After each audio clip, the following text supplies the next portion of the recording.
Okay, so with the Cape of Good Hope, this is essentially how it came into being. Uh, Around about the 1600s, the Portuguese came around, and essentially Europe was busy trading and looking at different resources to trade.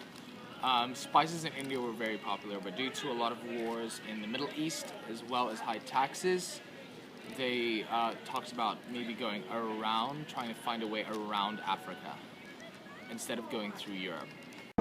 Now's the time for us to rise and carry. This is Sisway. He's from South Africa, and I'm going to ask you a question on the Zulu. What is Zulu, or who are the Zulu? Zulus is a tribe, Zulu Okay. tribe. Their language is isiZulu. They are known for Shaka Zulu, which was their king before, and they fought against the British. And they're famous for winning a few battles and pushing back the British with the short spear. The spear was called the Zulu spear. Is a short, like just the arm length. And for them to beat the British with guns, it took a lot of strategy and stuff like that. So that's why they're known for being all strong and stuff like that. They're mostly in KwaZulu-Natal, and that's in Durban, basically the bottom part of South Africa, inside. And they're the most strong language. isiZulu is the strongest language there. Zulu people are known for some of the traditions, such as like Labola, which is paying for a wife. Labola is paying for a wife? Labola, yeah, it's like giving gifts to your parents-in-law almost, depending on like how strong the culture is. Very strong means that the wife is actually now the family, like the husband's family, like forever. That she can't go back home. And that's kind of the whole all South Africa. And they know about Ubuntu, comes from that culture, which is a nation builds up a child, Okay. and it can't take one family, it takes a whole nation to build a tribe, to build a Thank tribe. you so much.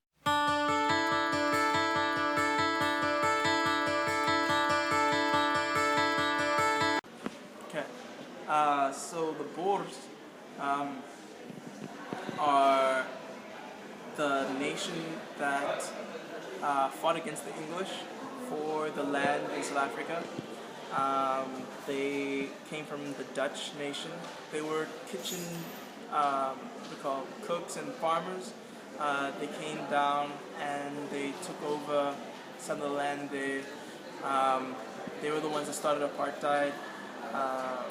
Their language is Afrikaans. It's just like a kitchen kind of like colloquial Dutch mixed with Zulu and some English in there. So it's the easiest language to learn in South Africa. What language is it again? Afrikaans. Afrikaans. Do you... To say good morning is goeiemôre, goeiemôre, and you say for ma'am, mevrou.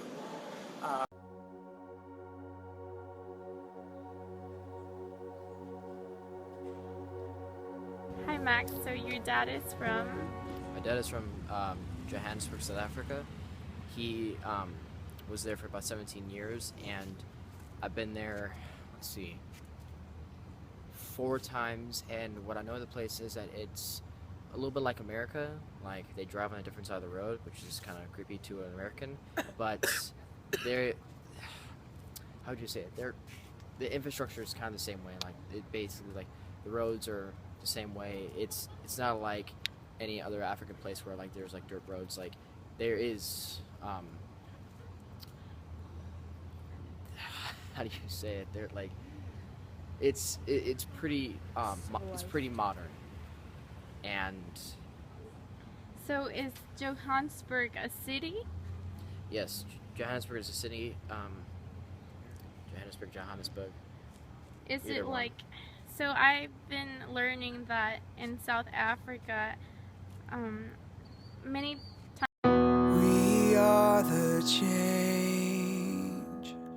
the world is waiting Okay, so apartheid is what happened was in the 80s and prior to the 80s, we had a white ruled government, and there was a division between black and whites. And if you went through South Africa, you know, blacks weren't allowed to use the same facilities as white people were allowed to use, and pretty much blacks were there to serve the white man.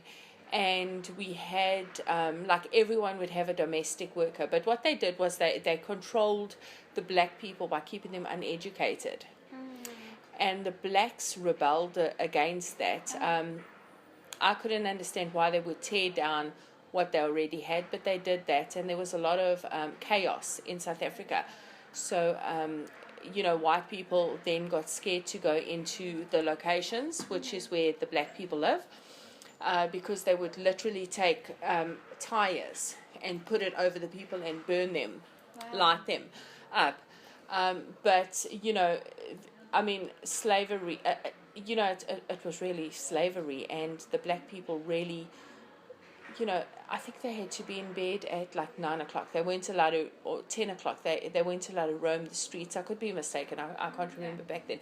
And then in I think it was 1993, Nelson Mandela was released from prison, and de Klerk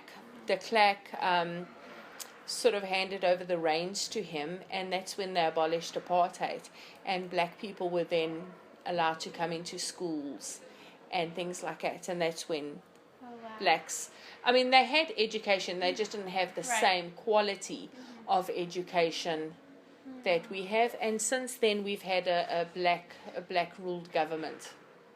The world is waiting for, we've got a love.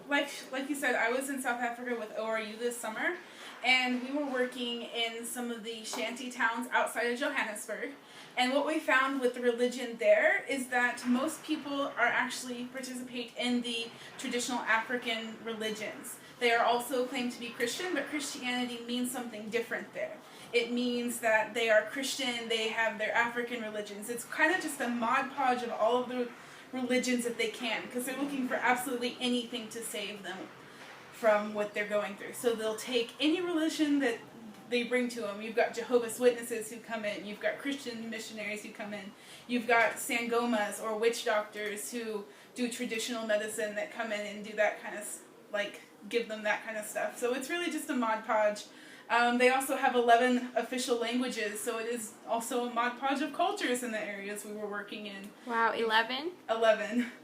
So they're all over the board. A lot of people where we were working are refugees from other countries, so they all have their own culture brought in. And South Africa, where we were working, was just a mod podge of people. Now, do they dress the same, or what is their clothing?